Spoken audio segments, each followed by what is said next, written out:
Penélope, tudo bem com você? Tudo bem, professora Deni, como é que está? Tudo bem, graças a Deus.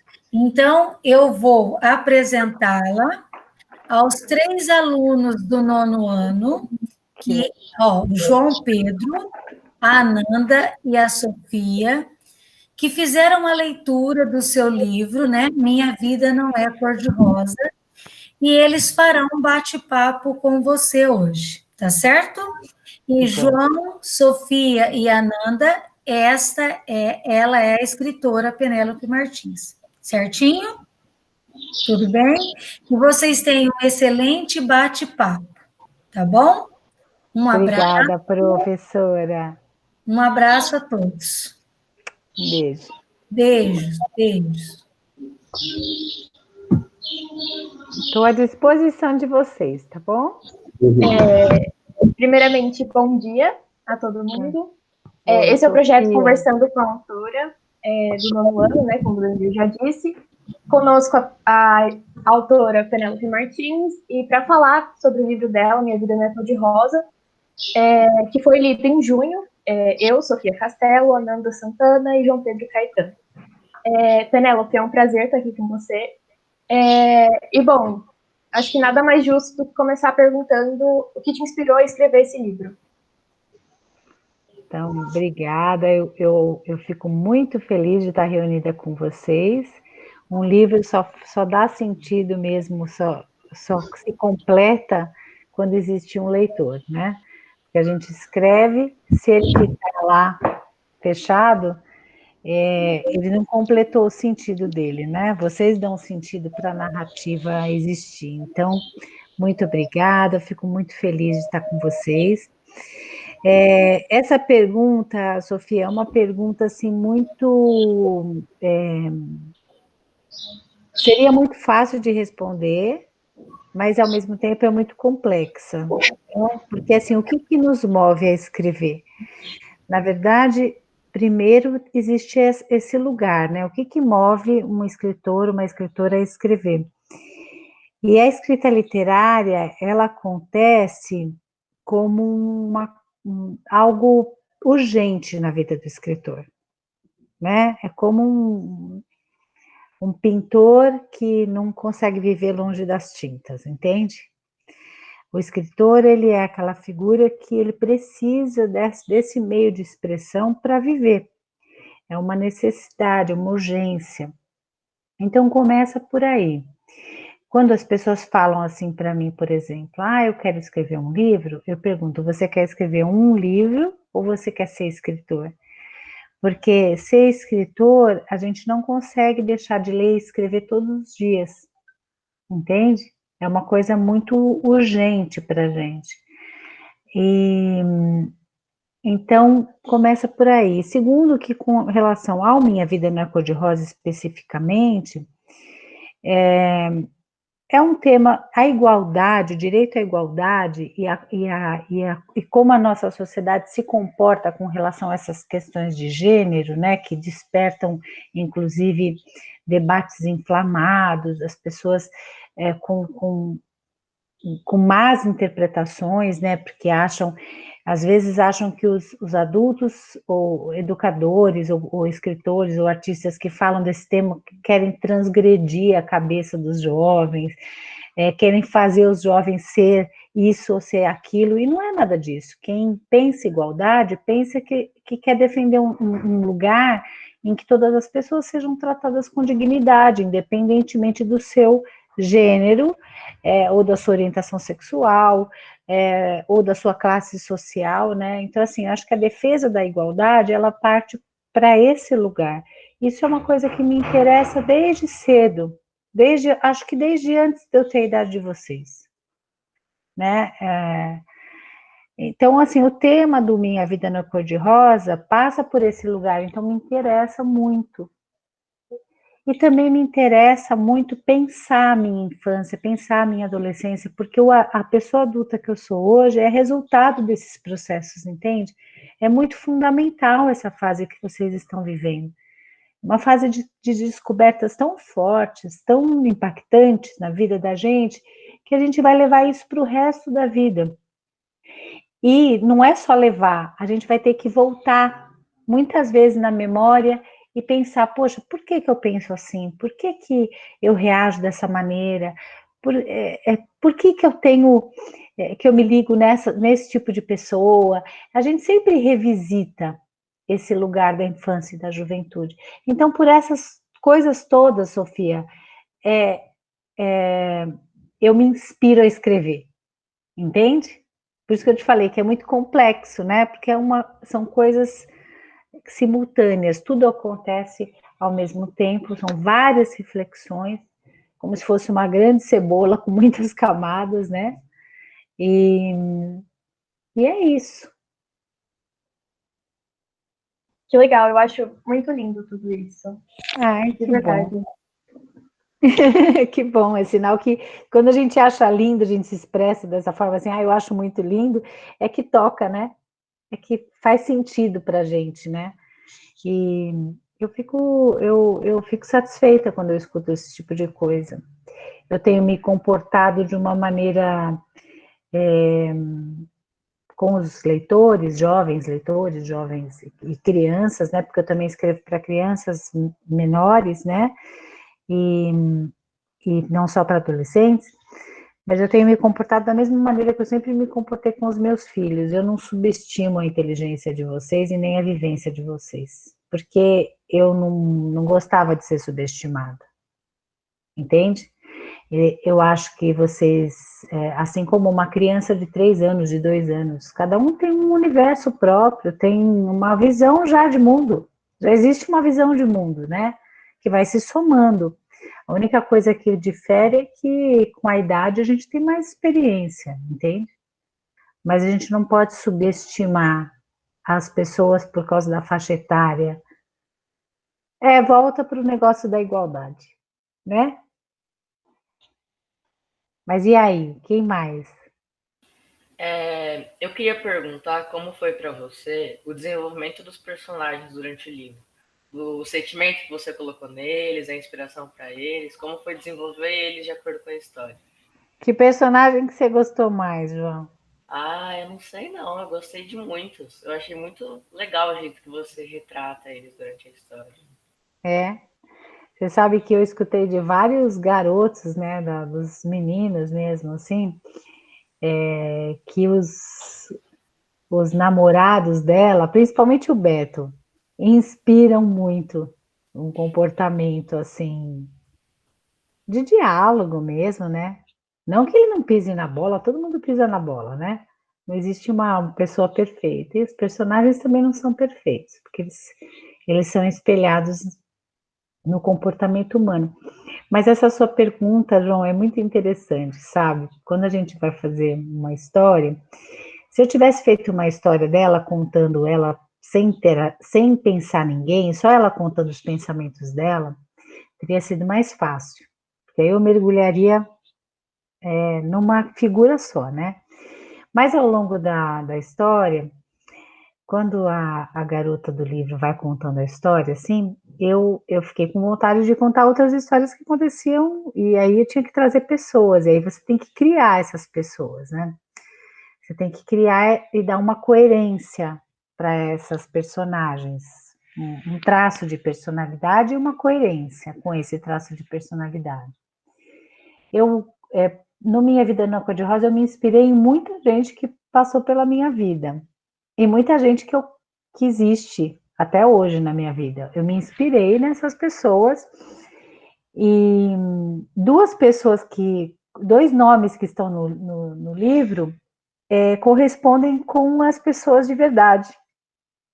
Uma delas eu tenho contato, é minha amiga até hoje, que é a Vivi. Aparece que ela é amiga da Vivi, né?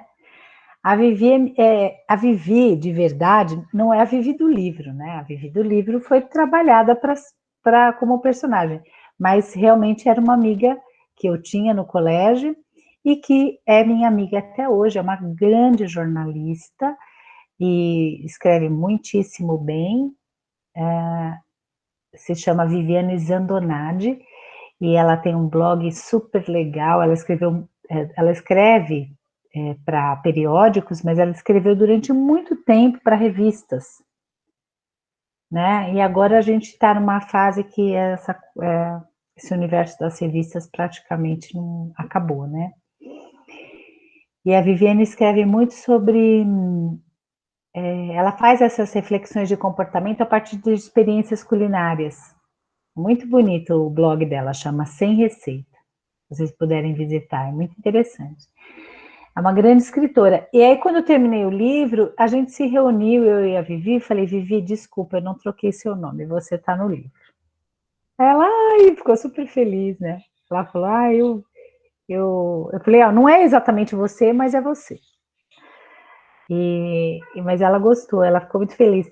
E o outro personagem que aparece no livro, que é verdade, que a história é verdade, inclusive, e que o nome dele eu não consegui trocar, é o Ivan. É o menininho que aparece no começo da história. Ele não consegui trocar o nome, vocês acreditam? Porque eu fui me inspirando nessas pessoas de verdade, mas essas duas pessoas eu ficava buscando um nome na minha cabeça para trocar e falei, não vou conseguir. Vai assim mesmo. Até se o Ivan um dia ler esse livro, tomara que ele não se sinta mal, que ele se sinta... Mas eu acho que eu contei o Ivan bem bonitinho, né? Eu acho que eu coloquei o Ivan bem assim... Ele é bem corajoso, né? Um menino, uma criança que vai lá e fala, eu gosto de você. Pronto. É muito corajoso numa fase... Eu acho que já quando a gente é adolescente já é difícil. E quando é adulto continua sendo, viu? Mas foi por aí, João. E você esperava a proporção que o livro tomou de chegar em escolas e muita gente ler, muita gente se inspirar no seu livro? Como foi para você reagir a isso? Então, isso é muito legal. Você sabe que o Minha Vida Não é Cor-de-Rosa, ele foi selecionado para um plano que se chama PNLD, que é um plano nacional de leitura, né? E esse plano, a escolha dos livros, um monte de livro é selecionado e aí os professores nas escolas públicas escolhem para receber esse livro nas bibliotecas para os estudantes, né? E o livro está lá, né, nessa seleção. Quando saiu a seleção, eu fiquei muito feliz, porque alcançar a escola pública, para mim, pessoalmente, é um sonho. Eu acho que a escola pública é um modelo de ensino democrático, né? Nem todo mundo pode pagar a escola e a gente sabe que a maioria das pessoas não pode pagar a escola. Então, a gente quer que os estudantes na escola pública tenham um ensino de qualidade. Se uma família tem condição de pagar uma escola para o seu filho e faz essa escolha, é uma situação, ok, mas a gente precisa compreender que todo mundo tem esse direito, né, de ter educação, de ter uma escola bacana, de ter uma escola com uma biblioteca, de ter materiais que são necessários. Vocês sabem, quando a gente frequenta o espaço da escola, cada lugar da escola nos estimula a querer estar ali, né? Então, eu fiquei muito feliz quando saiu essa lista e a escolha está sendo agora. Vamos ver quantas escolas vão escolher o livro, né? E aí, em seguida, no final de 2019, eu ganhei um prêmio da Biblioteca Nacional com esse livro, Minha Vida na Cor-de-Rosa. Se eu esperava? Não, eu não esperava. Nem passava pela minha cabeça, porque foi o meu primeiro livro para adolescente. Eu já tinha outros tantos publicados para a infância, e esse foi o meu primeiro juvenil. Então, assim, teve um impacto muito grande na minha vida, o Minha Vida na Cor-de-Rosa, né? Por causa do prêmio, por causa dessa possibilidade de ter um livro na escola pública, que me deixa muito feliz. Agora, quando eu escrevo, assim, quando eu estou fazendo um trabalho, é óbvio, eu quero ser lida. Todo escritor quer. Quem fala que escreve sem pensar no leitor está falando uma mentira. Porque se você escreve sem pensar no leitor, você escreve e põe na gaveta. Pronto, acabou. Né? Você já fica satisfeito, já escrevi. Mas quem escreve e publica quer ser lido, né? Então, assim, eu queria ser lida. Eu achei que quando eu concluí o livro e vi o livro pronto, a prova, né? Porque a editora manda para a gente uma prova, aí você olha se você está de acordo e tal. Quando eu vi a prova, eu falei, nossa, pode ser que essa história toque muita gente, né? Que as pessoas se identifiquem, que as pessoas façam reflexões a partir da história. Então, eu queria ser lida, João, mas eu não imaginava para onde ia, e nem faço esse tipo de coisa comigo mesma, de ficar me projetando muito, porque senão a gente se frustra muito, entende? Então, é melhor você fazer o melhor que você puder, né? Você vai fazer um texto, você faz o melhor que você puder. É uma coisa que eu digo para vocês, a palavra é um instrumento da nossa humanidade.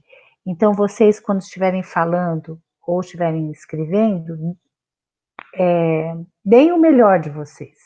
Mesmo que seja para uma redação de escolar, entende? Ali naquele pedaço de papel, vocês estão se expressando. Não é o que é a tarefa, mas é a expressão de vocês que vale, né? Então, vocês fazem para vocês, primeiro para vocês. Então, eu faço primeiro para mim. Eu quero que o texto me represente, né? Eu quero que o texto seja substancial para me representar. E eu quero ser lida, sim, mas eu não fico projetando assim, esse livro tem que ser um sucesso, esse livro... porque não funciona assim, gente. Não funciona assim. E o desafio aqui, no nosso país, especialmente, é sensibilizar as pessoas para lerem. Então, a gente está muito, muito, muito, muito longe de sonhar com uma situação assim, tranquila, vamos dizer assim, que você publica um livro e beleza, já vai começar a vender. Não é assim, é muita batalha, muito suor mesmo, porque a gente não tem uma quantidade de leitores expressiva ainda no país, né? A gente depende de vocês, porque a minha geração realmente, eu estou falando, os adultos não leem, né? Então, vocês podem fazer essa reflexão a partir da casa. Quem lê na casa de vocês, né? Então, é importante fazer essa reflexão e sensibilizar, mediar para a própria família. Vocês mesmos são mediadores potentes para mediar com a própria família. Falar, eu acho que vocês têm que ler mais. Eu acho que a gente pode ler um conto juntos. Eu acho que a gente pode ler um poema juntos, escutar uma música e pensar na letra da canção. Coisas assim. Precisa sensibilizar mais as pessoas para ler. Misturei toda a resposta, né, João? Ananda, você Não, quer eu gostei da perguntar? Eu posso resposta. fazer uma pergunta, pegando o gancho? Minhas perguntas vão ser mais baseadas no livro. A sua vai Então, ser... É que A Ananda tá com óculos quase igual o meu, né, Ananda? eu percebi. A gente tá combinando. Verdade. Ai, desculpa. Ai, peraí. Desculpa. Gente, a Ananda na cozinha, porque ela já vai fazer o almoço pra gente, mas vai ser um almoço virtual. Não, Vai ser um almoço virtual. Ai, bem que poderia mesmo, né? O bom do almoço virtual é que é só a gente tem que imaginar que tá comendo, então não precisa fazer nada. É só você falar. Ficam me supervisionando aqui, pra não queimar a cozinha. Vocês me falam se tá certo, tá? E aí, Sofia, o que você quer perguntar? O livro Minha Vida na Época de Rosa, ele desperta temas muito importantes, mas de uma forma mais leve, né? E eu imagino que ele tenha aberto os olhos de muita gente para essas questões e feito pensar que certas coisas podem estar acontecendo bem na nossa frente e a gente nem percebe. Isso só deixa mais claro a necessidade que a gente tem de se unir para lutar contra estereótipos e contra a violência nas suas mais diversas formas. E eu queria que você falasse, então, um pouquinho sobre o papel da leitura, né, nessa questão e o impacto que os livros têm, né? Então, eu vou dizer para vocês a partir da minha própria experiência como leitora, né? Então, assim, na minha família, eu não tinha contato com adultos leitores, entende? Não tinha, porque eu venho de uma família que as pessoas, primeiro que o nível de escolaridade era muito básico, né? Eram mais trabalhadores braçais e não tinha, a gente tinha um nível familiar, tanto do lado da minha mãe quanto do lado do meu pai, muito de escolaridade básica. Porém, não significava que essas pessoas não eram sábias. São pessoas que me contavam muitas histórias, que contavam histórias de vida, que contavam histórias mesmo, né? Contos, lendas, essas histórias da literatura escrita, né? Eles contavam da literatura oral, né? Da oralidade, né? Então, não significa que não eram pessoas livres, eu falo que são pessoas livres, sabe? Mas eles não apresentavam esse contato com o livro. Eu comecei a gostar muito, muito de ler, ouvindo música e lendo letra de canção. Tanto é que até hoje é muito... Eu sou impactada pelas letras, muito mais do que a melodia. Eu presto muita atenção nas letras, assim, fico mais viajando na letra da música do que na melodia, né? É muito forte para mim essa coisa da canção. E foi por aí que eu fui me interessando por poesia e por literatura e tal. E depois eu tive uma professora que me incentivou bastante a ler. Ela notava que eu gostava, então ela me incentivou bastante.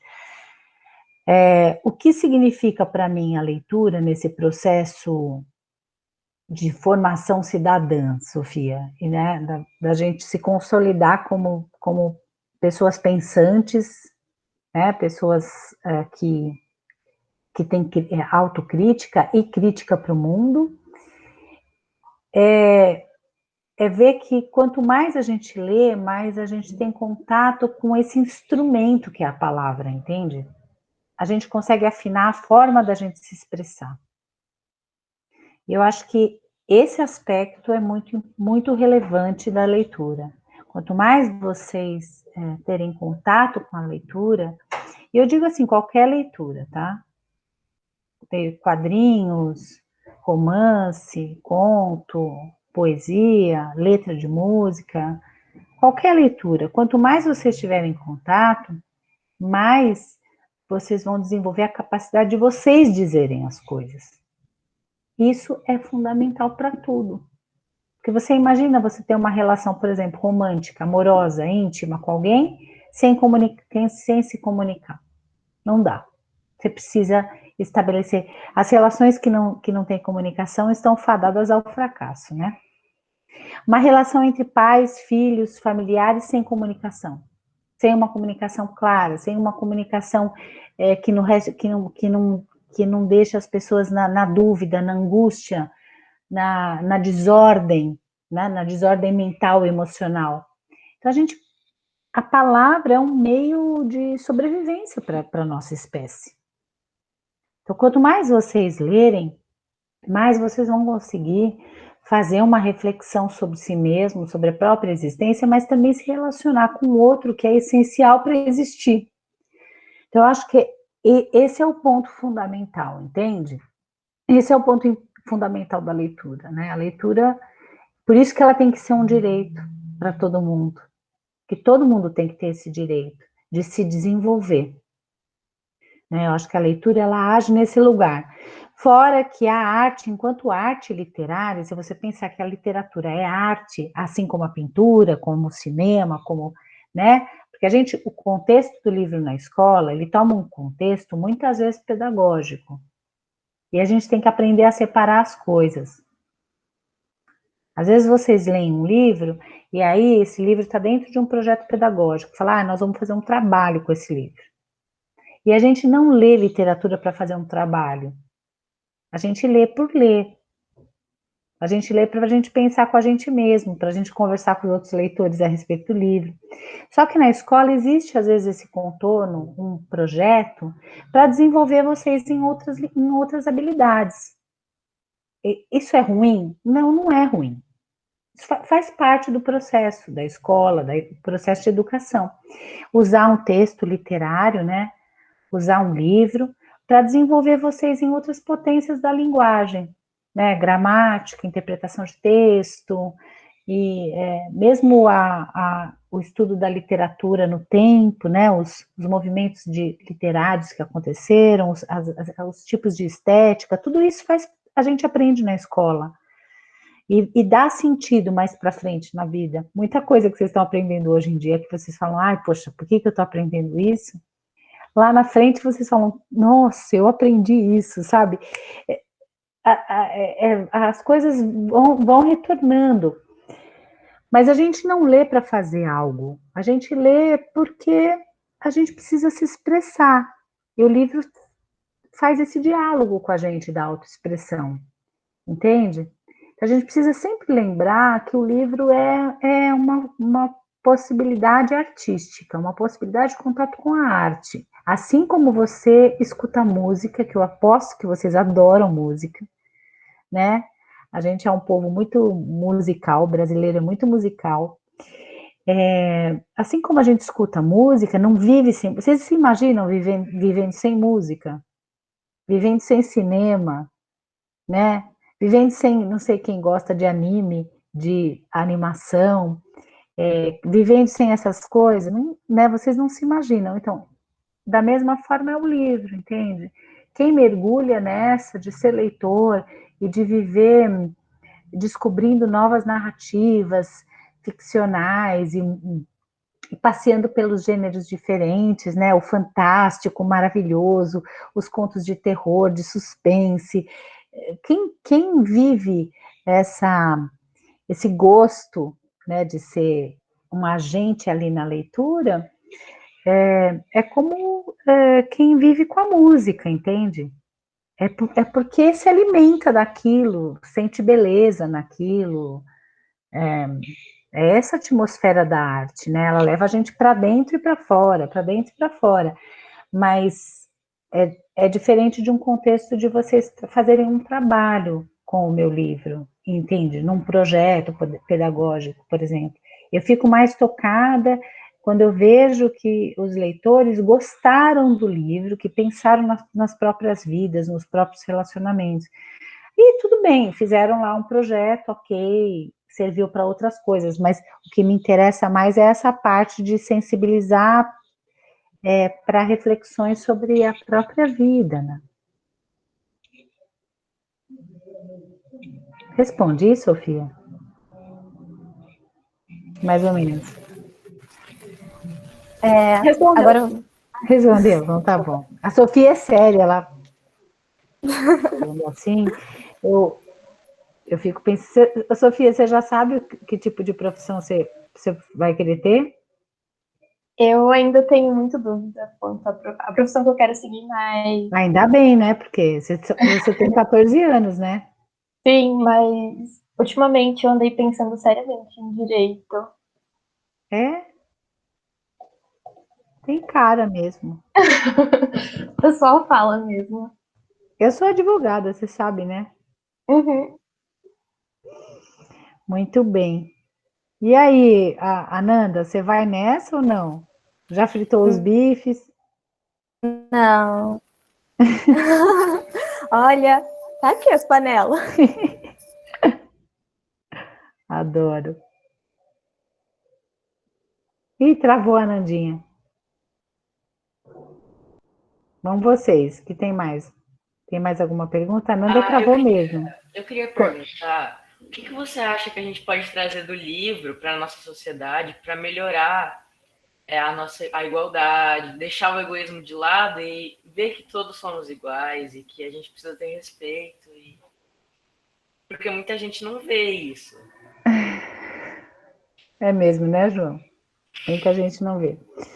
Eu não sei, ontem eu escutei de uma amiga minha uma coisa que me deixou muito emocionada. Eu fiz uma live no Instagram, tá lá no meu Instagram, com a Gabriela Romeu, que é uma outra escritora, e ela falou para mim que a personagem desse livro tem uma característica parecida comigo e com ela também, porque inclusive eu concordei porque eu conheço o trabalho dela, que é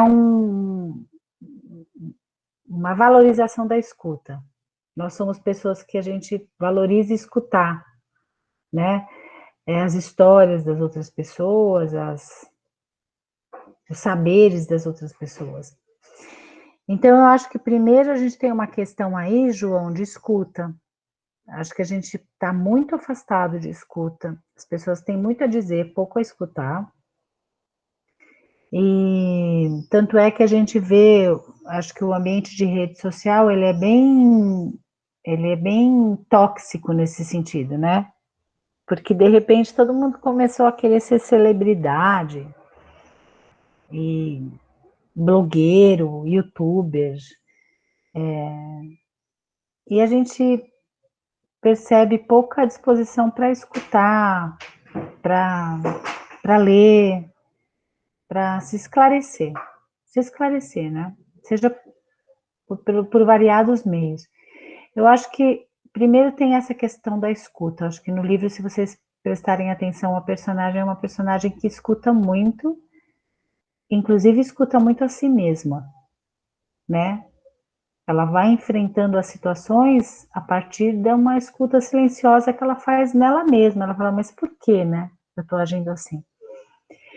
E tem uma outra coisa que eu acho que passa pelo livro, que eu queria muito que as pessoas, principalmente as pessoas jovens, pensassem a respeito, que quando a gente fala em feminismo, num debate de gênero, nós não estamos falando em algo que é igual ao machismo, só que ao contrário, sabe? A gente não está falando que a gente quer mulheres no poder e homens na cozinha para sempre, fazendo o que as nossas avós, né, e nossas mães fizeram, entende?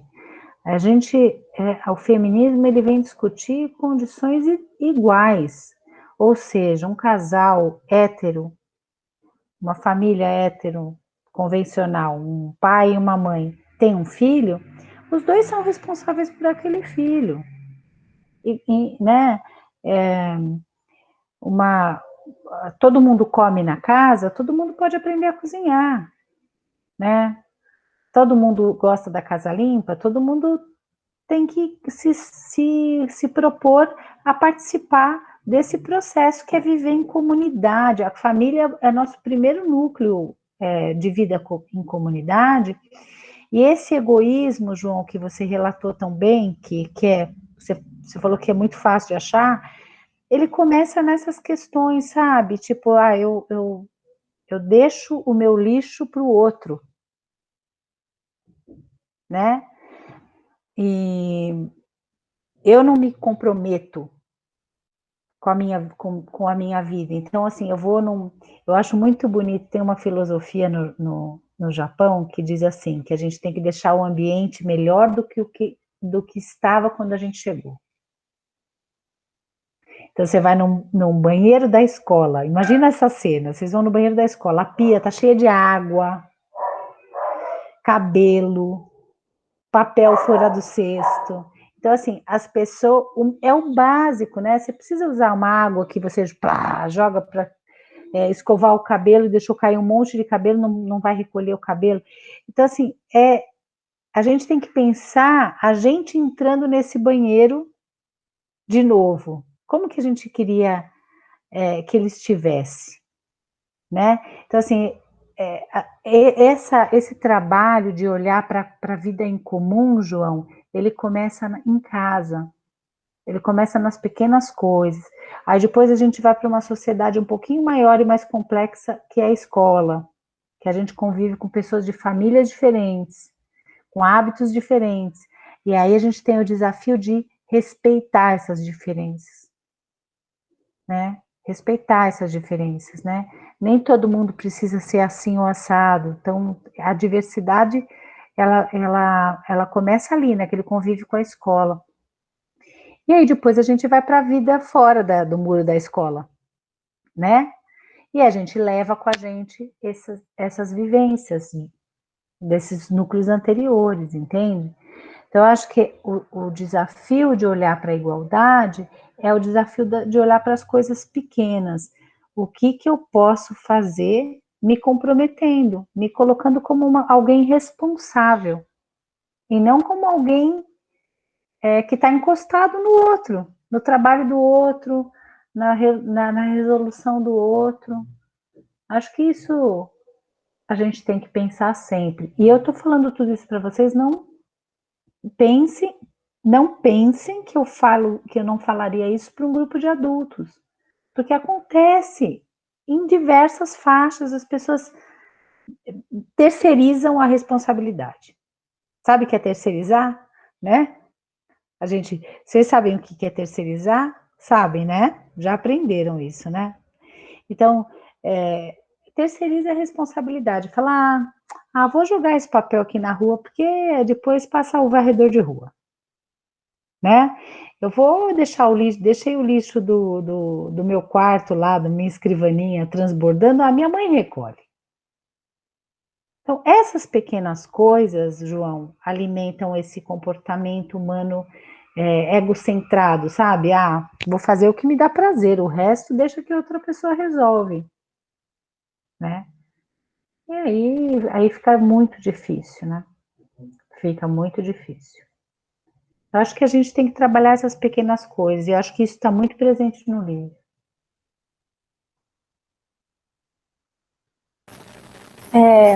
Eu queria pedir desculpa que a minha internet caiu. Mas você vai pedir desculpa por causa da internet, mulher? O problema é da internet. Você não tem culpa.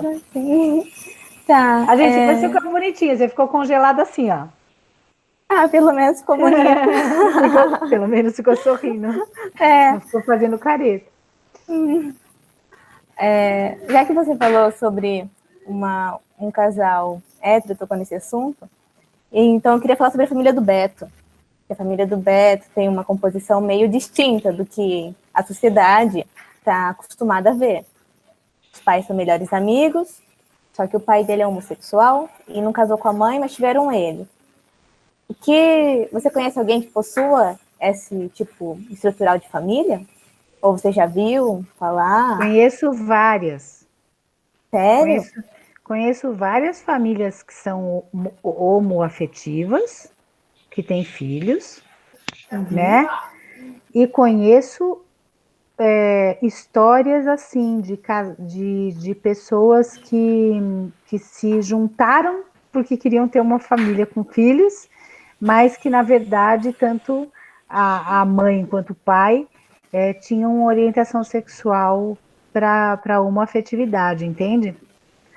Mas queriam muito ter um núcleo com filhos e fizeram dessa maneira. Mas eu conheço muitas famílias com formações diferentes, e famílias de amigos e amigas, né? E eu acho que esse é um ponto muito interessante, Ananda, a gente olhar para as nossas relações. O preconceito é um troço tão diabólico que as pessoas falam assim, não, eu não tenho preconceito nenhum, não tenho preconceito, só que se a pessoa parar para olhar para as relações dela, ela só se relaciona com um padrão de pessoa.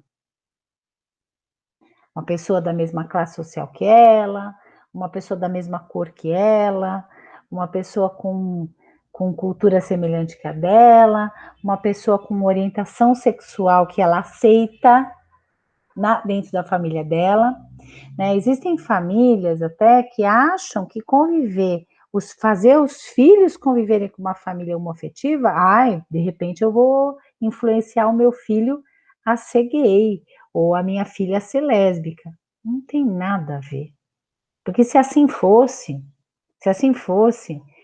as famílias heteronormativas, né, a família de pai, mãe e filhos, não teria filho gay, né? Porque aí a criança está só convivendo com aquele modelo hétero, então ia sair dali hétero.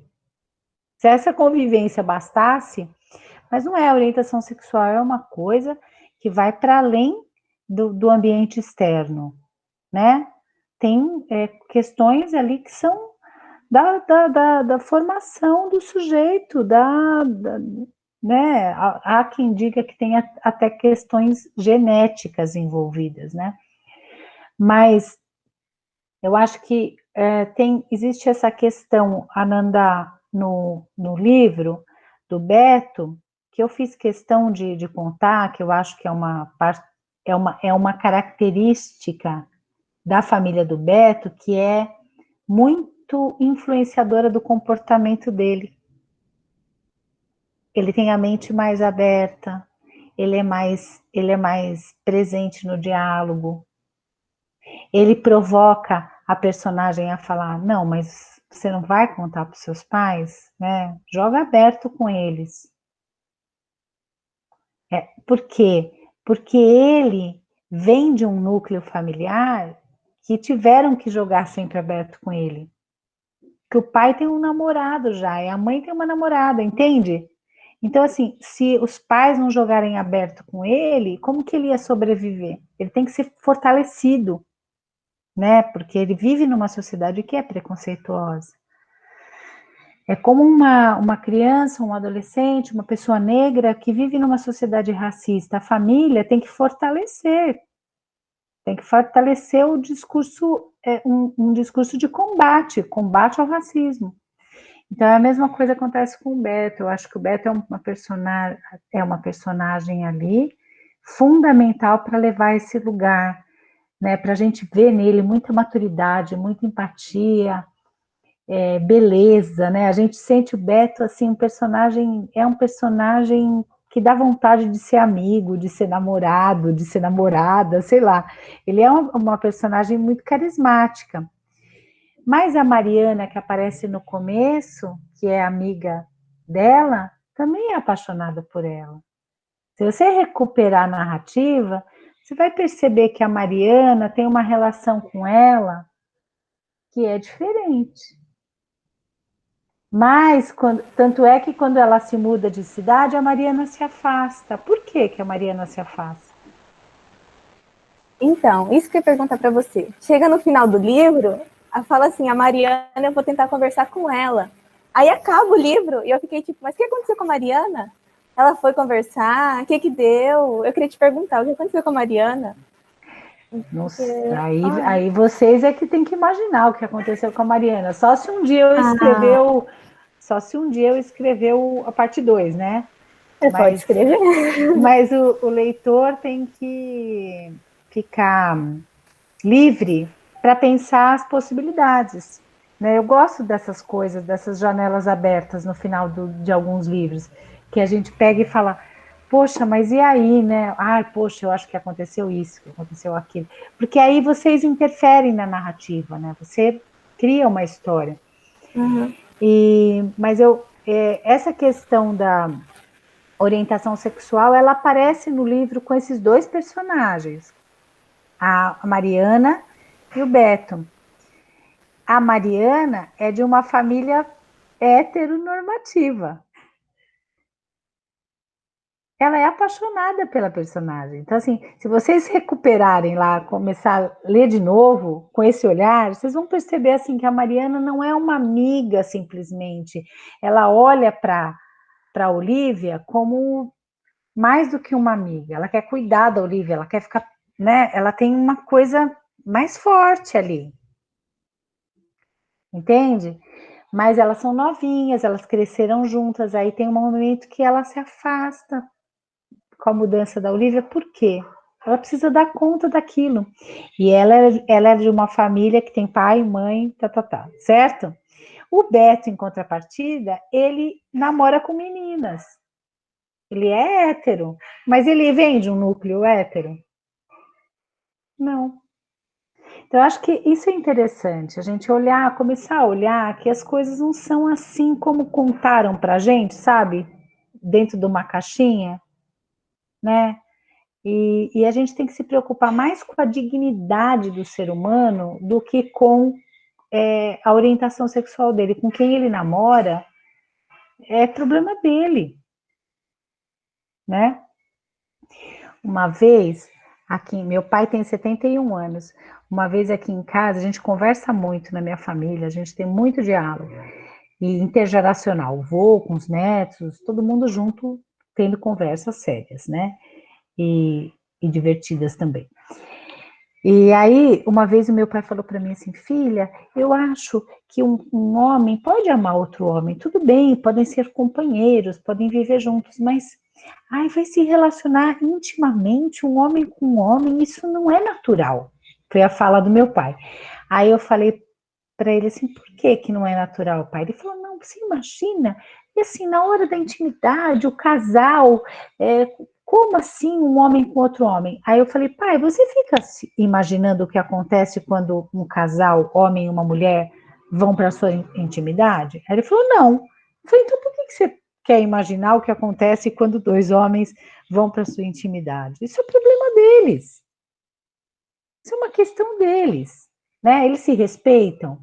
Eles são pessoas que respeitam as outras pessoas, são pessoas amigas, são pessoas confiáveis, são pessoas honestas. É isso que importa na vida social. A vida social o que importa é o caráter das pessoas, é a honestidade, é como que essas pessoas se relacionam conosco, né? Que se são amigas, se são leais. Agora, com quem elas namoram, quem elas beijam? Gente, né? Então, assim, eu acho que tem questões, muitas questões que dá para a gente conversar muito na Minha Vida na Cor-de-Rosa. Eu gosto disso. Ananda, você está caindo o tempo todo. Você deve estar com fome. Mas estou me reerguendo. Mas está se reerguendo, é isso mesmo. Porque eu caio e levanto, caio e levanto. Mas falando desse assunto, sobre pré-conceito, você sempre tem um pré-determinação na sua cabeça sobre o próximo.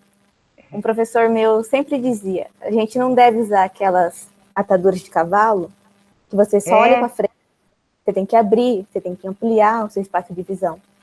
Sabe como chama aquilo? Sabe como chama aquilo? Antólios. Com um apóstrofe, olhos, antólios, porque significa os anti-olhos.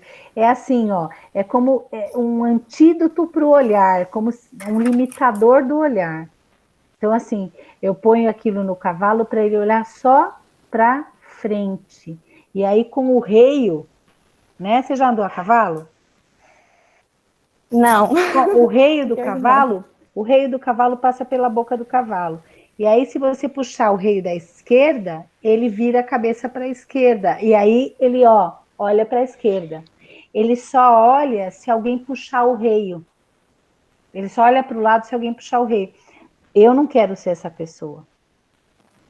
Eu não quero ser conduzida socialmente por um reio, né? Que a minha sociedade diga, olha para lá, olha para cá. Não, eu quero olhar por mim mesma, entende? Por isso que eu leio. Por isso que eu sempre escolhi a leitura como companheira na minha vida, porque eu queria pensar por mim mesma. Eu queria pensar por mim mesma. E é um desafio pensar por nós mesmos. É um desafio, inclusive, voltando à fala do João, um desafio de vencer o egoísmo, porque também, quanto mais a gente achar que a gente pensa e pensa bem e é inteligente, etc e tal, a gente também tem uma desconstrução interna de manter a escuta das outras pessoas, de respeitar a trajetória das outras pessoas. Não importa se eu li 5.000 livros e você não leu nenhum, né? As vidas não se equivalem por causa de... As vidas não se... Você não pode hierarquizar as vidas por causa de diploma, por causa de viagens, ou seja o que for, né? Cada um é um e todo mundo merece respeito. Mas a gente tem que... Eu acho que a gente tem que pensar na leitura como um meio potente para a gente conseguir pensar sozinho a vida. Sem o reio. Né, Ananda? Sem alguém que puxe o reio para falar assim, você tem que olhar para cá e vai por aqui. Né? É isso. Tem que ter autonomia, né? Tem que ter autonomia crítica, né? Pensar por si mesmo. E até na convivência familiar, sabe? A gente vê isso, né? Eu tenho uma filha de 14 para 15 e ela não concorda com tudo que eu falo. É óbvio que às vezes, como mãe, eu tenho que falar as coisas do tipo, mas vai ser assim, tá decidido, né? Porque às vezes dentro de casa a gente toma decisões prevendo consequências futuras, né? Mas a gente também tem que aprender a mudar de opinião com os filhos. Meus filhos me ensinam muita coisa. Eles estão vivendo a adolescência agora. Eles sabem o que está rolando agora. Eu não vivi minha adolescência agora. Eu vivi num outro contexto. Então eu tenho que escutá-los, né? Porque eles estão experimentando mesmo isso. É um choque de gerações, né? A geração sua com a nova que está acontecendo. É um choque, mas se você entrar em choque, Ananda, se você escutar e conversar, não tem choque. Não tem choque. Concordo. Né? Plenamente. Não tem choque. Se você conversar. Agora, há que se entender que na conversa, às vezes, passamos por situações em que decisões precisam ser tomadas. E nem sempre essas decisões são fáceis de ser tomadas. São só a vontade. Não, a gente tem que pensar em causa e consequência, né? Imaginem uma situação assim, sei lá, vocês chegam para os pais de vocês e falam, não quero estudar mais. Não vou estudar mais, não vou mais para a escola. É óbvio que os pais vão falar, não, você vai. Você vai continuar estudando. Você é menor de idade, né? Eu sou responsável por você, certo? E aí você vai conduzir. Agora, por quê? Por que a família conduz? Porque é uma obrigação da família. Existe uma obrigação, inclusive, legal. Existe uma lei dizendo que a gente tem que ter os filhos na escola. Né? Se eu não mando minha filha para a escola, o conselho tutelar pode bater na minha porta, falar, por que tua filha não está indo para a escola? Né? Porque é obrigação do Estado, inclusive, cuidar para que as crianças e os adolescentes estudem. Mesmo a gente sabendo que isso não acontece em todos os lugares né? E da mesma forma. Mas é uma obrigação das famílias e do Estado, entende? Então tem certas decisões que passam para essa balança de que as coisas têm que ser pesadas. Mas mesmo para essas decisões a gente pode conversar. E não precisa ter choque, sabe? Concordo. Uhum. Mudando um pouquinho de pergunta agora e de assunto. Ai, Ananda. Ela cai, mas ela levanta. Combinou, fez um versinho. Ai, Ananda, você cai e se levanta. Caiu mesmo, Sofia. Bom, enquanto ela não vem, eu vou falar então. Eu acho que o livro ele mostra pra gente a importância do diálogo, né? Tanto quando acontecem algumas situações no livro onde o diálogo seria a melhor solução para resolver o problema. E também, depois que a personagem principal sofre um assédio, ela demora um pouco para contar para alguém, né? E a partir do momento que ela conta, lidar com isso se torna mais fácil. Eu queria que você falasse um pouquinho sobre isso. Porque ela tira de dentro do armário, né? Vamos usar essa expressão, ela tira de dentro do armário. Essa situação de ser assediado também no livro, eu acho que é importante mostrar, assim, que quando ela sabe que um garoto no bairro sofreu também uma situação de assédio, ela vai se solidarizar, né? E é esse assunto é importante a gente conversar, sabe por quê? Porque quando a gente fala em assédio, muitas vezes a gente tem sempre a figura feminina, que é mais alvo. A mulher, ela é mais alvo de assédio sexual, de abuso sexual, ao longo da vida toda. Mas na faixa de etária da infância e na adolescência, meninos e meninas são vítimas, entende? E a gente precisa começar a falar sobre isso, olhando para a fragilidade desses corpos de meninos e meninas, porque é óbvio que o menino João é diferente em corpo do homem que o João vai ser. Ele está em desenvolvimento. Se um homem de 100 quilos, de 80 quilos, de 1,90 m se aproxima do João, o João é um corpo indefeso. E ele é um menino. Não interessa se é o João ou se é a Sofia. Entende? A gente precisa entender isso do assédio. Quando a gente fala de proteger as crianças e os adolescentes do assédio, do abuso, da violência, a gente precisa fazer com que a informação sólida seja: nós queremos proteger todos vocês. Eu acho que isso até entra na questão da importância da educação sexual nas escolas. Muito importante, Sofia. Tinha que ter um tabu.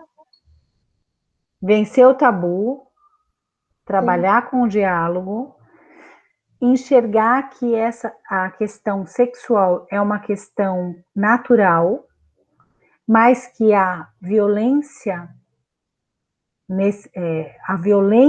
com relação ao sexo, ela precisa ser combatida. Uma das violências sexuais é o próprio preconceito com relação à orientação. Eu acho que isso é uma violência sexual. Você privar a pessoa de ser ela mesma, você tratar essa pessoa com desrespeito, o mercado de trabalho não inserir a pessoa não tem amigos, a pessoa não é convidada para festa, a pessoa não é convidada para fazer trabalho junto, a pessoa não convido esse amigo para ir para minha casa porque ele é gay, então ele vai querer dar em cima de mim. Eu não convido essa amiga para minha casa porque ela é sapatão, porque ela é lésbica, sabe? Essa questão do preconceito também é violência sexual, se a gente for pensar, né? E você disse bem, tem que ter educação para isso. A gente precisa romper esse tabu, dialogar. Dialogar na escola é necessário, porque os dados mostram as violências e abusos e assédios que acontecem dentro do âmbito familiar. Então, se a escola não trabalha essa educação sexual, não liberta esse ser que está sofrendo algum tipo de opressão para que ele se manifeste, para que ele procure ajuda, quem é que vai fazer isso? Eu já escutei da boca de alguns professores assim: eu não converso sobre esses temas com os meus alunos, isso daí é coisa para a família conversar.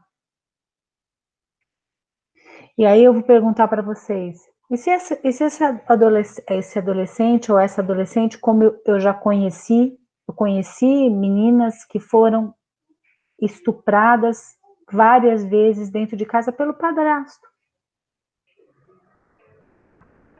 Entende? E a mãe não tomou providência. Entende? E para quem que ela poderia pedir ajuda se ela fosse orientada? Se ela tivesse uma educação sexual na escola, se as pessoas a acolhessem, será que ela não teria interrompido esse ciclo perverso de violência que aconteceu com ela durante anos? Entende? Então, assim, a gente precisa confiar na educação. A gente precisa confiar na educação como um processo amplo de esclarecimento. Você disse tudo, Sofia.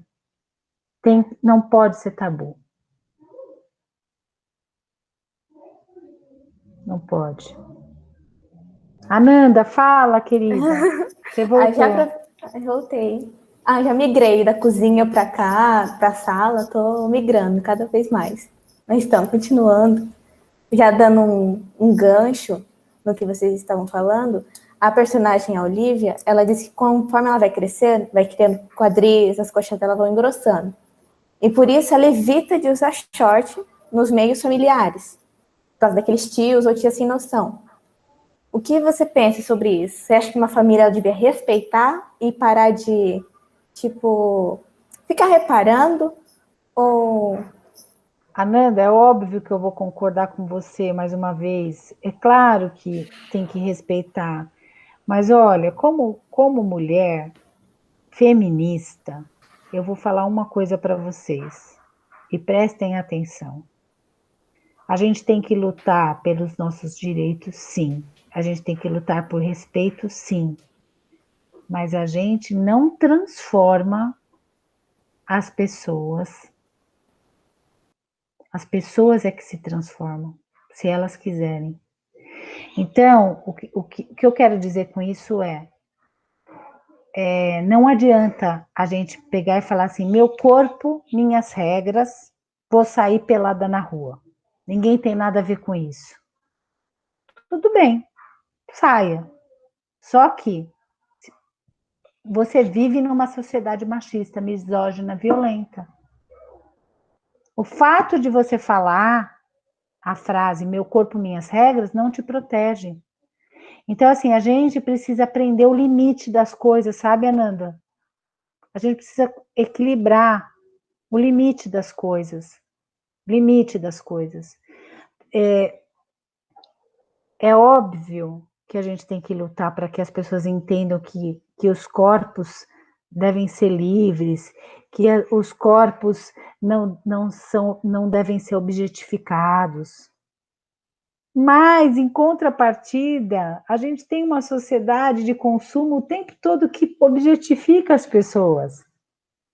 Se vocês passarem pelo Instagram, quantidade de foto de gente, de foto autorretrato, que a pessoa está mostrando, né, uma parte do corpo, que está isso, que está aquilo, a pessoa se objetifica, entende? Porque nem tudo é do território da autoestima. É bom ter autoestima, é bom se amar, é bom olhar no espelho e fazer as pazes com o nariz da gente, que não é exatamente o nariz que a gente queria, ou entende? Uma parte que é normal, a gente tem que fazer as pazes com a gente, falar, cara, eu sou um cara maneiro, eu sou uma garota maneira, e beleza. A gente precisa fazer as pazes com a gente e ter autoestima. Mas ter autoestima é uma coisa, se vender como um produto o tempo todo, vai levar a gente para onde? Entende? E a gente vive nessa sociedade que o tempo todo as pessoas são feitas de produto e as pessoas acabam entrando nessa lógica. Sabe? Entrando nessa lógica louca, alucinada, que tem que estar sempre bem, bonito, lindo, se mostrando feliz, né? Então, assim, essa coisa falsa, essa coisa que não é a vida. Então, assim, enquanto mulher e feminista, Nanda, te repito, a gente tem que lutar por direitos iguais, a gente tem que lutar por respeito, mas a gente não pode se colocar numa cilada, entendeu? Da gente se objetificar, da gente se colocar numa situação de risco. Então, assim, você vai sair com as suas amigas, vocês vão sozinhas até o cinema. Você tem que se proteger, não pode dar brecha. Tem que se proteger, entende? Você vai de biquíni no cinema? Vocês vão todas de biquíni no cinema? Vai causar? Se vocês forem todas de biquíni no cinema, óbvio que vai. A sociedade é machista pra caramba. É misógina, é violenta. Então, pra que eu vou me expor? Sabe? Pra que eu vou me expor? A gente precisa ter um equilíbrio aí. Um equilíbrio nas coisas. Expor mais ideias, menos corpo. Mas não que eu seja uma pessoa que faça o discurso de também, tá vendo? Você ficou mostrando, então não é nada disso que eu tô falando, não, tá? Eu acho que cada um faça o que achar que deve com o seu próprio corpo, mas tem consequência, entende? Porque a gente não está sozinho numa ilha. Tem consequência. Então, a gente precisa pensar nisso. A minha mãe dizia uma coisa para mim. Eu perdi minha mãe muito cedo. Minha mãe morreu com 63 anos, sabe? E ela era uma mulher muito ativa e tal, jovem de cabeça e de presença. E a minha mãe, desde que eu era pequena, eu era uma menina muito bonitinha, que as pessoas achavam bonitinhas, né? Ai, que loirinha, olhinho claro, aquela padrão, sabe? O padrãozinho, né? E a minha mãe baixava completamente a minha bola. Ela falava assim, olha, não adianta nada ser bonita e ser vazia. Beleza envelhece. O rosto envelhece, o corpo envelhece. Agora, a sua força vai estar na tua inteligência intelectual e na tua inteligência emocional. Isso vai ficar com você até o final da vida. E é fato, né? Eu vou fazer 50 anos agora. Aí, há umas 2 semanas, uma amiga me perguntou se eu ia um dia fazer botox. Se eu tenho vontade de fazer botox, sabe? Aí eu falei para ela assim, eu não. Ela, ai, mas aqui onde a gente começa a ficar enrugada. Eu falei, para quê? Demorei tanto tempo para ter isso aqui. É meu corpo, minha história, entende? Amanda, é meu corpo, minha história. Eu tenho orgulho desse corpo. Mas eu não sou só corpo. Eu não fico me vendendo como um corpo. Eu tenho cabeça, eu tenho sentimentos, eu tenho outras coisas. Certinho. Concordo com tudo. Você vai falar? Pode falar. Pegando um gancho, eu acho que isso só mostra o quão enraizado esse problema tá, né? E, Verdade. infelizmente, né? E o quanto esse problema às vezes é normalizado. É verdade, Sofia. É verdade. Tem razão. Tem um ponto do livro que a personagem principal, ela se questiona se existe um homem capaz de agir sem machismo. E eu queria ir um pouco mais além nessa questão e te perguntar se você acha que é possível que a gente construa um mundo totalmente livre do machismo, ou o que a gente pode fazer para melhorar essa questão. Aí a tua pergunta me dá até vontade de chorar. Dá. Tá? Porque eu acho...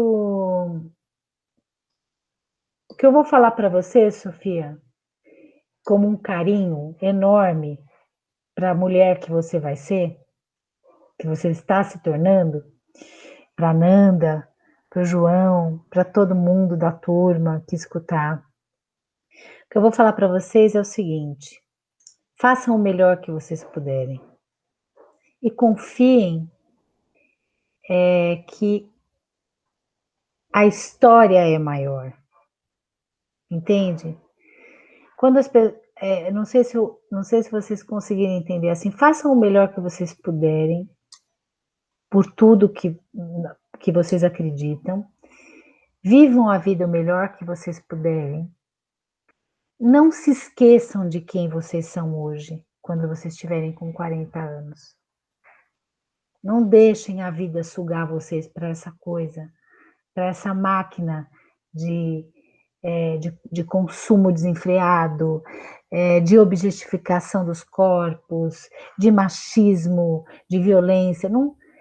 Então, essa atenção, esses olhos abertos que vocês estão agora, guardem isso forte no coração de vocês e na memória.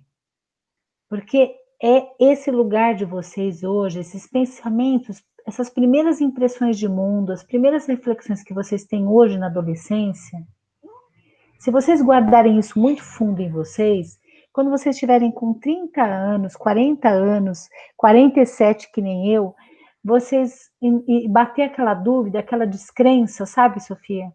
Bater aquela dor, assim, de falar assim, poxa, não tem jeito.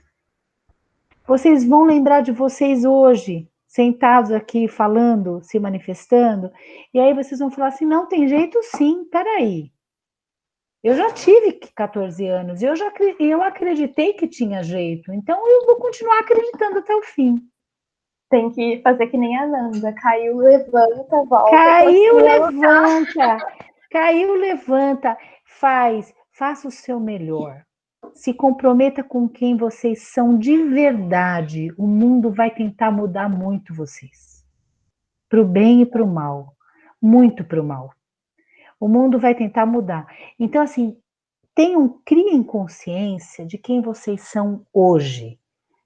Leiam muito, escrevam, registrem, façam um diário de vocês, sabe? Registrem histórias, guardem isso como um documento para dias tristes do futuro.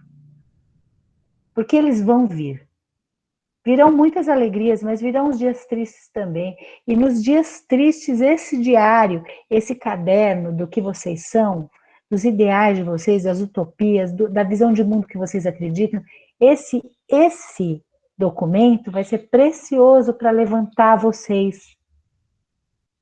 Porque vocês vão falar, eu sou essa pessoa que está aqui. É nisso que eu acredito. Agora, confiem na história. Quando as pessoas falam assim, o mundo está piorando, ou só piorou, é uma mentira. É uma mentira. A história, ela tem sim períodos, em que as coisas parecem evoluir muito, sobe, aí de repente dá uma baixa, né? Há um retrocesso, mas o movimento é sempre para frente. É com esses altos e baixos, mas sempre para frente. A gente não retrocede no tempo, entende, Sofia? A gente não retrocede no tempo. A gente não retrocede. Hoje a gente discute falando que o processo de escravização de pessoas é um absurdo, que a gente tem que lutar contra isso. E escravizar pessoas já foi muito comum na história da humanidade, em vários períodos. Não foi só com a escravização com a última escravização, é que ela é gritante porque foi em larga escala e para o mundo inteiro. E tem um determinante aí da cor, porque você facilmente você olha para a pessoa e vê que a pessoa é negra. Então, você imagina o que é influência. Você tem um identificador, você tem um elemento identificador. Quando o povo hebreu foi escravizado no Egito, se eles fugissem, se eles se mesclassem com a população, se eles se disfarçassem, entende? Cortassem cabelo, mudassem, mas o povo negro não tinha esse subterfúgio. Eles tinham, quando fugiam para viver em quilombos, tinham que viver de tocaia ali para não serem descobertos, entende? Por quê? Porque existe um identificador de pele. Mas hoje a gente discute essas questões. Hoje a gente traz consciência para as pessoas brancas como eu, como vocês, que a gente tem que entrar na luta antirracista. Então, a humanidade, Sofia, Ananda, João, evolui. Não no tempo que a gente gostaria que fosse, mas evolui. Então, confiem nisso, confiem na história. Mas façam a parte de vocês. Que parece que é bem pouquinho, né? Parece que é uma formiguinha. Mas só aqui, a gente já tem quantas pessoas? Então, as formiguinhas, elas vão se juntando, viu? Elas vão se juntando. Escrevam, peguem um caderno, escrevam. Não precisa escrever todo dia, escreva quando tem vontade, mas registrem as memórias de vocês, a vida de vocês. Escrevam. Isso vai ser muito importante para vocês no futuro. Falando desse negócio de crescer, se tornar melhor, eu queria perguntar que livros você recomenda para a gente ler, para a gente se aprimorar, para abrir mais a nossa mente? Eu tenho vários livros que eu gosto. Vira e mexe, eu compartilho lá no meu Instagram. Eu tenho um Instagram que chama Toda Hora Tem História, que também faço compartilhamento de leitura. Um livro que eu li recentemente, que eu gostei muito, muito, muito, muito, muito, que eu estou apaixonada por ele. Apaixonada. Eu vou pegar, vou mostrar para vocês, espera aí.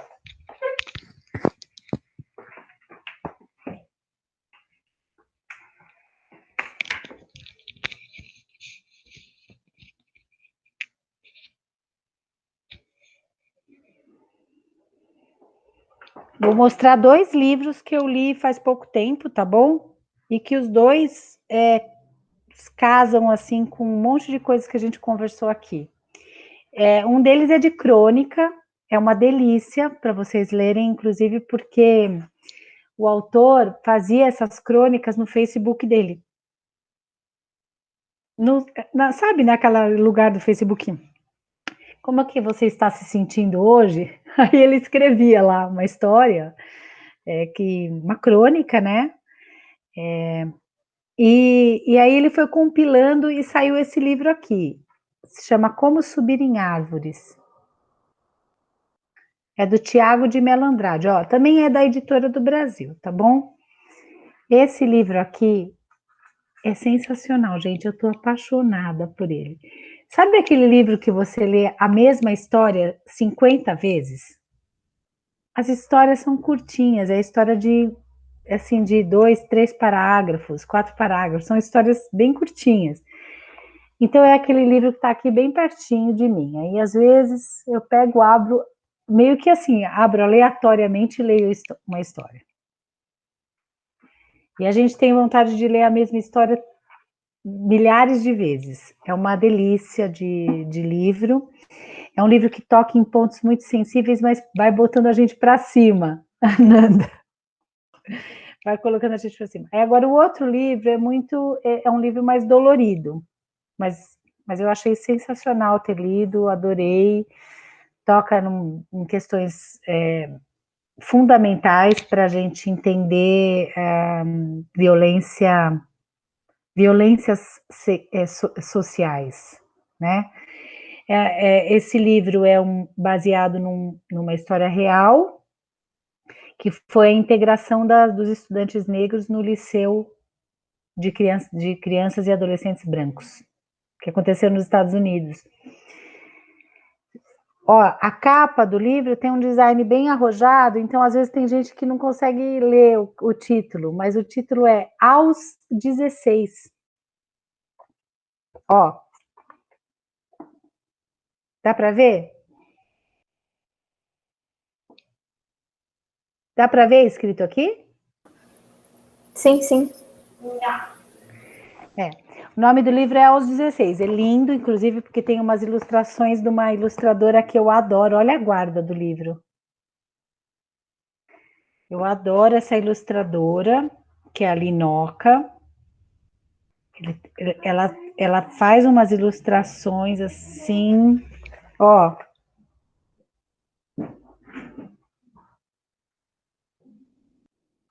As ilustrações dela são sensacionais. Esse livro aqui, então, ele vai tratar disso. É um momento em que a Suprema Corte diz que é para integrar, que é para as escolas serem misturadas, porque nos Estados Unidos, durante muito tempo, houve segregação racial, né?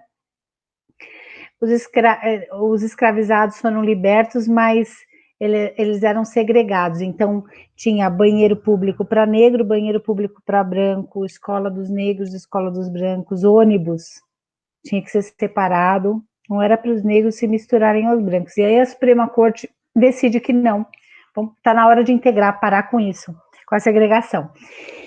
E aí um governador é contra a decisão, e a própria sociedade branca começa a se engajar com o Ku Klux Klan e tal, que é para falar, bom, se eles reagirem, a gente vai atacar violentamente.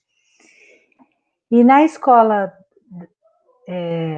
dos negros, eles são convidados a participar do projeto do piloto de integração, e 9 estudantes levantam a mão, 9 adolescentes. Uma delas é a personagem do livro. Quando ela chega em casa e fala para a mãe dela que ela vai fazer a experiência da integração, a mãe dela fica desesperada. Ela fala, nossa própria comunidade vai ser contra você.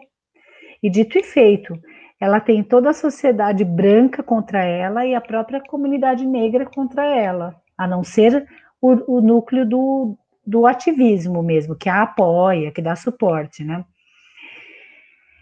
Só que ela se mantém, ela fala, não, eu vou. E aí o livro é construído de um jeito muito interessante, gente. É o primeiro capítulo. É ela contando a história, a Molly. Aí o segundo capítulo, quem conta a história é uma menina da mesma idade, só que é uma menina branca que estuda no liceu. E as histórias vão seguindo assim em paralelo, sabe? A Molly conta uma coisa que está acontecendo no dia dela e essa menina conta uma coisa, gente, uma realidade completamente diferente. E aí você vai seguindo as narrativas em paralelo até que as duas narrativas se encontram. Forte, um livro muito forte. Muito forte. E tem algum livro que você indica para quem está começando a se engajar no movimento feminista? Ah, tem um livro. Tem muito livro para falar sobre feminismo, né? Mas tem um livro que se chama Somos Todos Feministas, que é um livro bem fininho, que é da Chimamanda. Vocês já ouviram falar da Chimamanda? Sim, Meu, ela é demais. ela A é. Chimamanda é uma autora nigeriana, então, ela escreveu um livro, é bem fininho, tem no Kindle também, sabe? Se vocês leem digital, e dá para ler no digital, porque ele é bem pouquinho texto. Ela escreveu não sei se é Somos Todos ou Sejamos Todos Feministas, é uma coisa assim, mas procuram lá, Feministas Chimamanda, é um livrinho pequenininho de capinha verde. Nesse livro, ela escreve uma carta para uma amiga. É uma carta que ela escreveu para uma amiga, o livro. Ela começa explicando que quando essa amiga, não sei o que, ficou grávida, que ela perguntou para ela como é que eu faço para educar minha filha para ser feminista. Aí ela falou, então, por ocasião do nascimento da fulana, eu escrevi essa carta. Aí ela conta.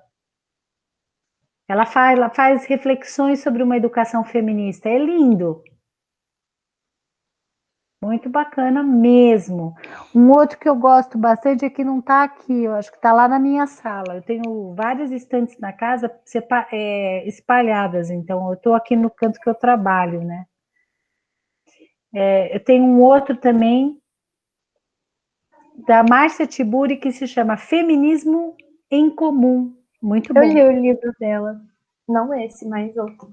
Feminismo em Comum é muito bom. Ele é um ensaio bem curtinho que fala sobre feminismo, mas ela também faz uma fala para homens, para mulheres, para todo mundo. Chama Feminismo em Comum. Gosto bastante dos livros da Márcia Tiburi. Ela é muito, muito inteligente e uma amiga para mim muito querida. Ah, que legal. Tá bom, gente? Terminamos? Ó, me falaram que vocês iam conversar comigo 10 minutos. Ai, foi muito legal essa conversa.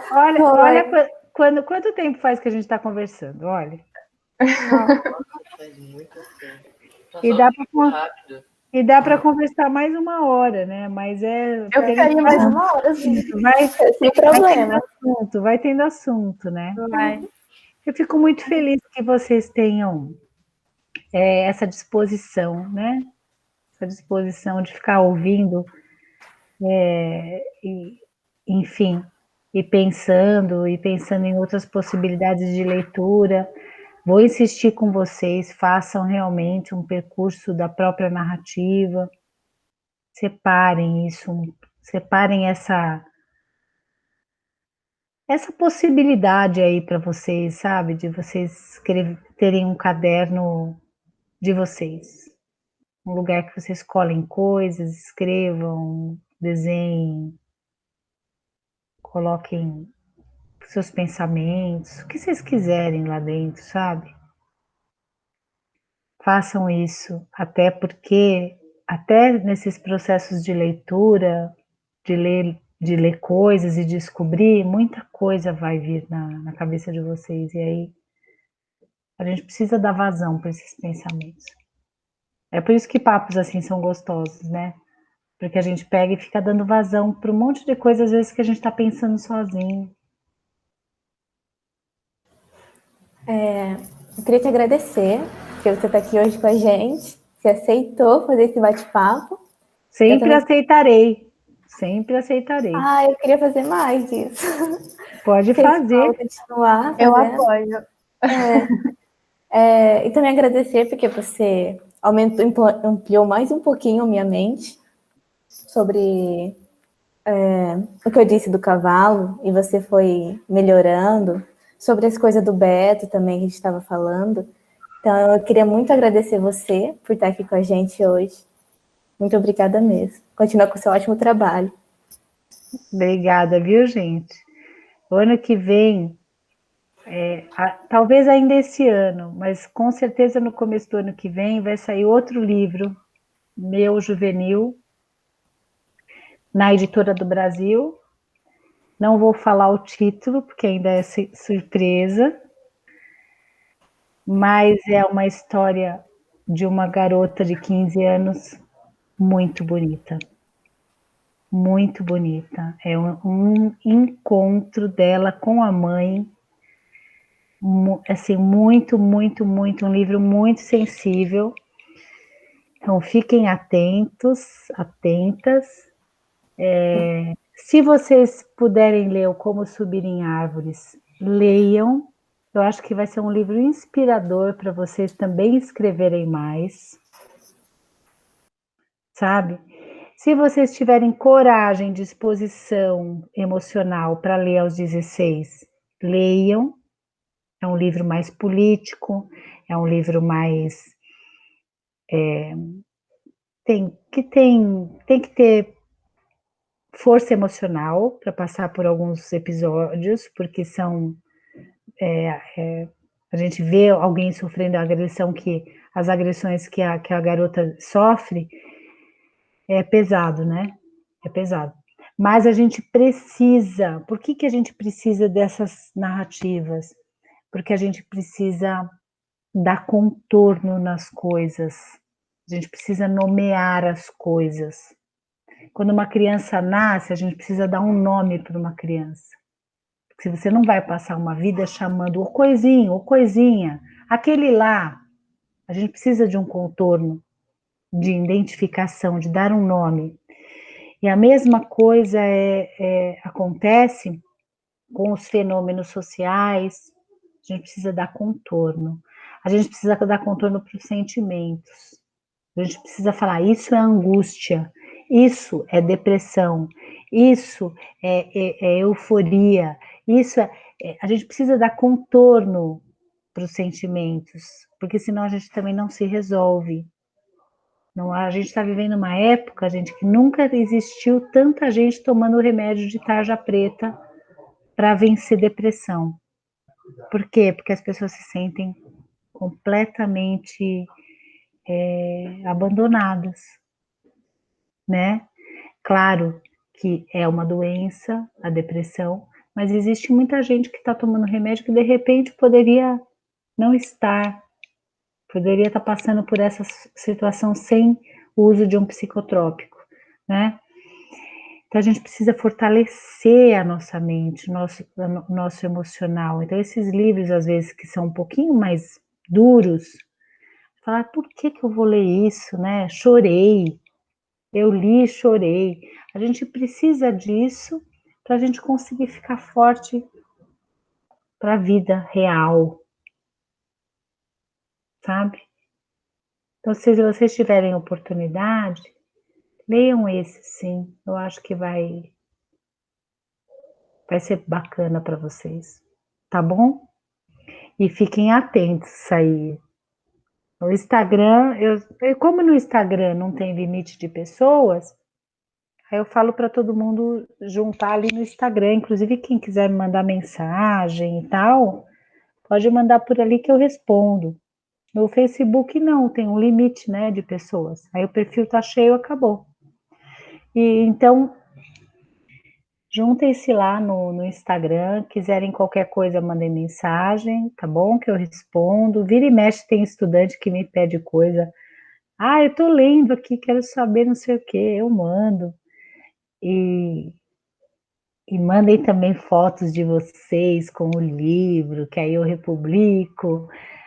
Mandem os pensamentos de vocês, o que vocês quiserem, pode me marcar, eu vou ficar muito feliz, tá bom? Prazer enorme conversar com vocês, muito maduros, muito sensíveis. É um orgulho. A família de vocês deve ficar muito orgulhosa de vocês, os colegas também de conviver com vocês. Só pelas perguntas, pela forma como vocês conduziram, a gente sente que vocês são criaturas bem especiais e eu espero que vocês se mantenham assim durante toda a trajetória de vocês, viu? Muito, muito, muito obrigada. Eu queria falar obrigado também. Um prazer Obrigada. foi todo meu conhecer você. E muita coisa que você disse hoje, pode ter certeza, eu vou aderir e vou trazer para minha vida. Que lindo. Obrigada, João. Você tem irmãos? Você tem irmãos, João? Eu tenho um irmão Mais velho? mais novo. Mais novo. Você é a inspiração, então, na sua casa. É o irmão mais velho. E você, Sô? Você tem irmãos? Tenho 2 irmãos mais novos. Ah, também. É a filha mais velha. Ó, e você, Ananda? Eu tenho uma irmã, só que ela é especial. Ela é? E qual é o traço dela? Ela é o quê? Síndrome de Down? Ou ela... Não, ela só não fala. ela não, ela é deficiente, mas ela tem cognitivo normal. Normal, a gente fala, ela entende, ou seja, ela ouve. Ela é uma muda ouvinte. Ela é uma muda ouvinte. Uhum. É mais raro, né? Uhum. Por mas isso que... Mas o cognitivo dela é normal. Não, ela não sabe ler e às vezes ela não consegue, tipo, ela não consegue falar nem ler e às vezes ela toma por impulso, ela é muito impulsiva. Entendi. Então ela tem uma questão também com relação à parte cognitiva, né? Eu trabalhei 3 anos com adolescentes com deficiência intelectual. Foi lindo. O pior é que eles são amorosos, sabe? Só que às vezes quando ela tá com raiva, ela tá com raiva. Quando ela tá amável, né? É de um extremo ao outro. Não tem filtro. Aí, assim... Ela tá com quantos anos, Ananda? 21. Ela é mais velha. Mais velha. Ela é mais velha. Mas é aquilo que a gente estava falando, é aprender a viver no mundo da diversidade, né? E saber que ela, mesmo dentro das limitações que ela tem, ela também ensina muito vocês, com certeza. Sim, sim. Essa convivência que eu tive durante 3 anos com deficientes intelectuais, assim, com síndromes variadas, condições, cada um tinha a sua particularidade. Eu aprendi demais. Eu aprendi com eles que ninguém é normal. Eu aprendi com eles assim que todos nós somos especiais, singulares, entende? E que eles têm algumas dificuldades para se encaixar, né, nessa sociedade que a gente vive, em que as pessoas têm função, cumprem regras e não sei, né? Então eles têm dificuldades com relação a isso. Mas ensinam demais. Ensinam. Que linda, viu, Ananda? Tô apaixonada por vocês. 3 criaturinhas lindas. Um beijo muito grande para cada um e eu espero que os colegas que assistam o vídeo também se sintam abraçados, né? Porque vocês estão aqui fazendo o papel de entrevistadores, mas a gente estende esse carinho enorme desse papo bom que a gente teve hoje para todos todos e todas que vão assistir e que integram as turmas do colégio, a professora Denir, que fez a nossa apresentação inicial e que deixou vocês à vontade, né? Deixou vocês livres para vocês fazerem da forma que vocês quisessem. É muito bonito, né? Essa confiança. Então fica nosso respeito à professora, que por mais professores e professoras assim que confiam nos seus estudantes, né? Prefiro essa palavra, estudantes, do que alunos, porque alunos vem do latim que significa sem luz, e vocês têm muita luz, né? Então vocês não são alunos, são estudantes esclarecidos e que estão se esclarecendo cada vez mais. Foi muito inspirador conversar com vocês, muito inspirador, um bálsamo de alegria para mim, para que eu passe o resto do meu dia pensando que, tá vendo, Sofia, que tem jeito, que vai melhorar, porque vocês são maravilhosos, viu? Um beijo muito, muito, muito grande. Fiquem de olho lá no Instagram, que eu quero que quando o próximo livro sair, eu quero que vocês leiam, tá? Um beijo. Tchau. Tchau, muito obrigada. Obrigada Beijo. aí. Tchau.